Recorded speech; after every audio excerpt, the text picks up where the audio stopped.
وَلَقَدْ يَسَّرْنَا الْقُرْآنَ لِلذِّكْرِ فَهَلْ مِن مُّدَّكِرٍ نحمده ونصلي على رسوله الكريم أما بعد فأعوذ بالله من الشيطان الرجيم بسم الله الرحمن الرحيم رب اشرح لي صدري ويسر لي أمري واحلل عقدة من لساني يفقهوا قولي۔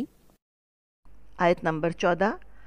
زینا مزین کر دی گئی، لیے الناسی لوگوں کے، للناسی لیے لوگوں کے، حبو محبت، الشہواتی خواہشات کی، شین ہا واو مادہ ہے، آتی کی آواز کو دیکھیں، اسم اور معرفہ مؤنث جمع، من سے، النسائی عورتوں، نون سین واو مادہ ہے، نساء، من النساء عورتوں میں سے، و اور، البنین بیٹے، با نون واو مادہ ہے، والبنین، و اور، القناطیری ڈھیر، قاف تو را مادہ ہے، والقناطیری اور ڈھیر، المقنطرتی ڈھیر کیے جانے والے، من سے، الذہبی سونا، ذال ہا با مادہ ہے، من الذہبی سونے میں سے، و اور، الفضتی چاندی، فا ضاد مادہ ہے، و اور، الخیلی گھوڑے، خا یا لام مادہ ہے، والفضتی والخیلی، المسومتی نشان زدہ، سین واو میم مادہ ہے، والخیل المسومتی، و اور، الانعامی مویشی، نون عین میم مادہ ہے، والانعامی، و اور، الحرثی کھیتی، والحرث اور کھیتی، ذالک وہ، متاع سامان ہے، الحیاتی حیاتی، الدنیا دنیاوی کا، متاع الحیات الدنیا، و اور، اللہ اللہ، واللہ عند پاس، ہو اس کے ہے، عندہ پاس اس کے ہے، حسن اچھا، المآبی ٹھکانہ، حمزہ واو با مادہ ہے، حسن المآب۔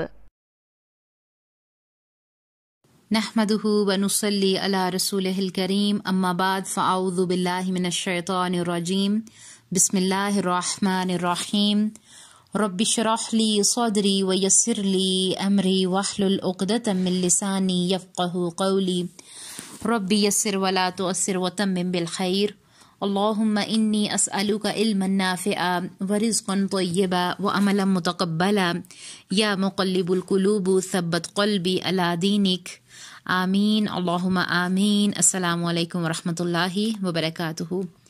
اللہ تعالیٰ کی توفیق اور اللہ تعالیٰ کی رحمت کے ساتھ ہم اپنے لیسن سورت آل عمران کی آیت نمبر 14 کا آغاز کریں گے، اس نیت کے ساتھ کہ اللہ سبحانہ و تعالیٰ اسے ہمارے لیے پڑھنا، اس پر عمل کرنا اور اسے عمل کے ساتھ دوسروں تک پہنچانا آسان کر دیں۔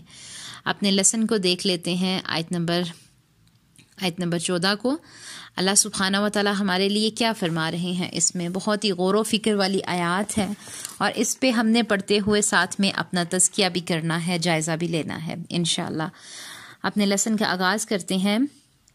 اللہ سبحانہ و تعالیٰ فرما رہے ہیں، بسم اللہ الرحمن الرحیم، زُيِّنَ لِلنَّاسِ حُبُّ الشَّهَوَاتِ مِنَ النِّسَاءِ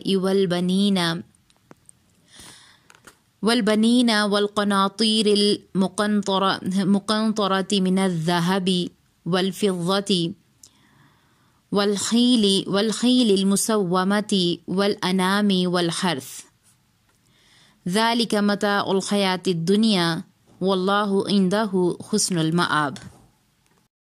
اللہ سبحانہ و تعالیٰ فرما رہے ہیں، مرغوب چیزوں کی محبت لوگوں کے لیے مزین کر دی گئی ہے، جیسے عورتیں اور بیٹے اور سونے اور چاندی کے جمع کیے ہوئے خزانے اور نشان زدہ گھوڑے اور چوپائے اور کھیتی یہ دنیا کی زندگی کا سامان ہے اور لوٹنے کا اچھا ٹھکانہ تو اللہ ہی کے پاس ہے. یعنی یہ دنیا کی زندگی کا سامان ہے اور لوٹنے کا اچھا ٹھکانہ تو اللہ ہی کے پاس ہے. یہاں الشہوات سے مراد یہاں پر مشتہیات تن ہے، یعنی وہ چیزیں جو طبعی طور پر انسان کو مرغوب اور پسندیدہ ہیں، اس لیے ان میں رغبت اور ان کی محبت ناپسندیدہ نہیں.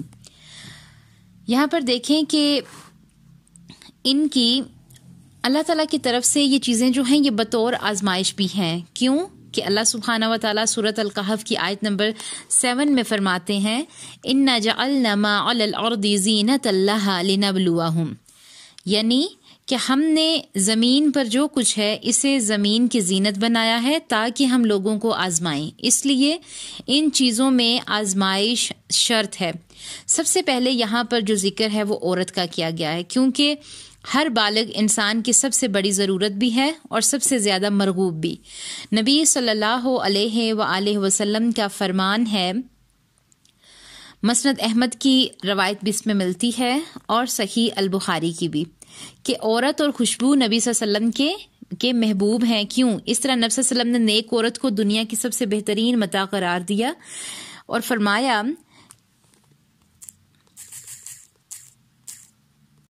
کہ اس دنیا کی بہترین متاع عورت ہے، اسی لیے اس کی محبت شریعت کے دائرے سے تجاوز نہ کرے تو یہ ایک بہترین رفیق زندگی بھی ہے اور زاد آخرت بھی، ورنہ یہی عورت مرد کے لیے سب سے بڑا فتنہ ہے. نبی صلی اللہ علیہ وسلم نے فرمایا میرے بعد جو فتنے رونما ہوں گے ان میں مردوں کے لیے سب سے بڑا فتنہ عورتوں کا ہے.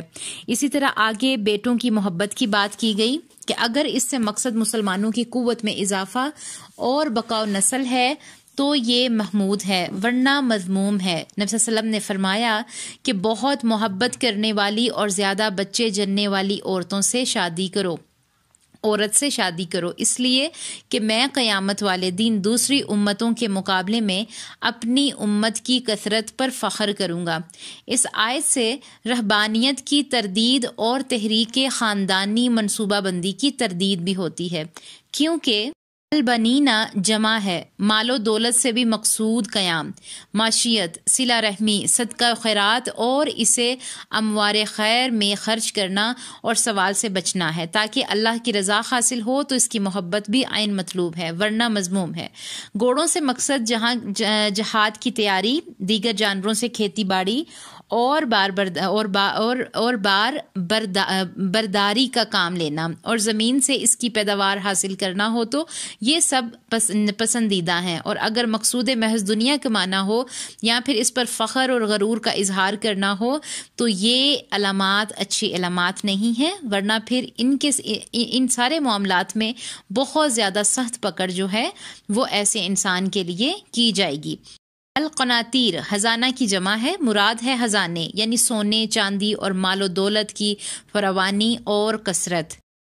المسومتی وہ گھوڑے جو چراگاہ میں چرنے کے لیے چھوڑے گئے ہوں یا جہاد کے لیے تیار کیے ہوں، یا نشان زدہ جن پر امتیاز کے لیے کوئی نشان یا نمبر لگا دیا گیا ہو. یہاں پر ہمارے لیے دیکھتے ہیں کہ عمل کے کیا نقطے ہیں. سب سے پہلے تو ہم نے عورت کی یہاں پر بات کی. تو آج فتنوں کے اس دور میں ہمیں اپنی نسل کی حفاظت کرنی ہے اور ان کی اچھی تربیت کرنی ہے.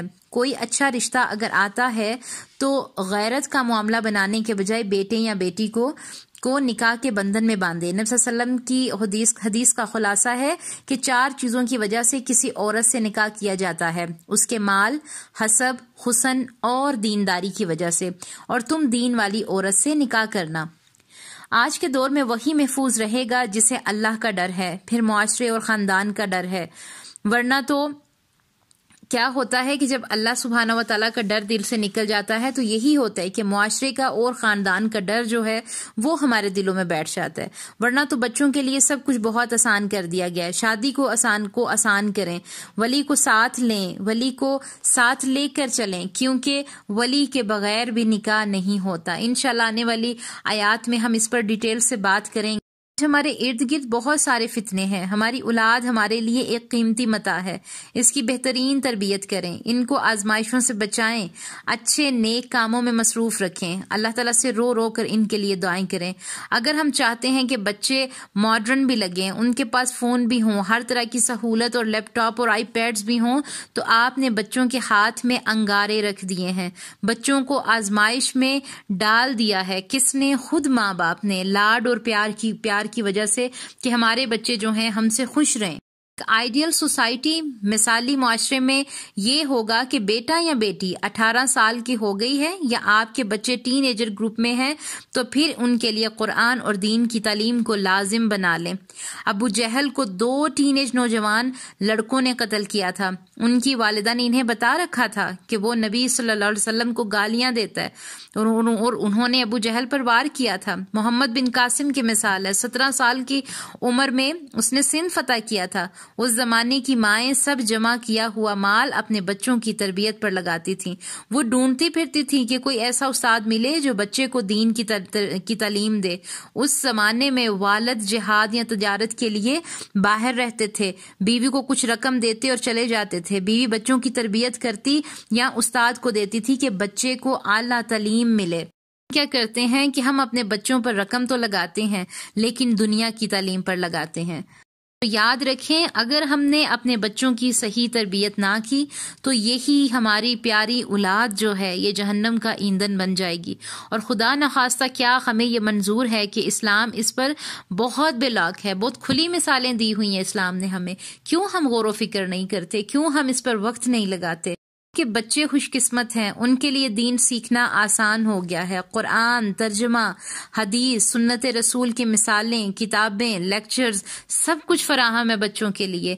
اگر کوئی انہیں چیز نہیں مل رہی تو وہ ماں باپ کی طرف سے توجہ ہے. تو خدا را اپنے بچوں کو وقت دیں، اپنے بچوں کو دین سے جوڑیں. اور وہ کیسے ہوگا؟ جب خود مائیں اس چیز کے ساتھ جڑیں گی. آج سے سوچیں، جو ہو گیا وہ ہو گیا، لیکن آج سے وقت لگانا ہے میں نے اور آپ نے. اپنی زندگی کا اصول بنا لیں کہ جو ہی کوئی نئی چیز آ جائے تو پرانی چیز کسی کو دے دیں. گھر سنبھالنا بھی آسان ہوگا اور آپ کی چیز کسی کے کام بھی آ جائے گی. اپنے لائف سٹائل پر غور و فکر کریں، چیزوں کو جمع کر رکھنا چھوڑ دیں اور آج سے دیکھیں جو بھی چیز جو ہے، جو ایکسٹرا ہے، جو کہ ہمارا ٹائم اور وقت ہم سے لے رہی ہے، اس پر وقت لگائیں. اس پر دیکھیں کہ اس کی وجہ سے ہم دین سے دور ہیں، ہم قرآن سے دور ہیں. اللہ تعالیٰ سے دعا ہے کہ اللہ سبحانہ و تعالیٰ ہمیں قرآن سے جڑنے والا بنائے اور اس پر غور و فکر کرنے والا بنائے. ان آیات پر غور کریں اور اللہ تعالیٰ سے دعا ہے کہ اللہ سبحانہ و تعالیٰ ہمیں محاسبے کی توفیق عطا فرمائے اور ہم اسی چلتی سانسوں کے ساتھ اپنی اس زندگی کو بہتر بنا سکیں. آمین. ربنا تقبل منا انک انت السمیع العلیم وتب علینا انک انت التواب الرحیم. السلام علیکم ورحمۃ اللہ وبرکاتہ.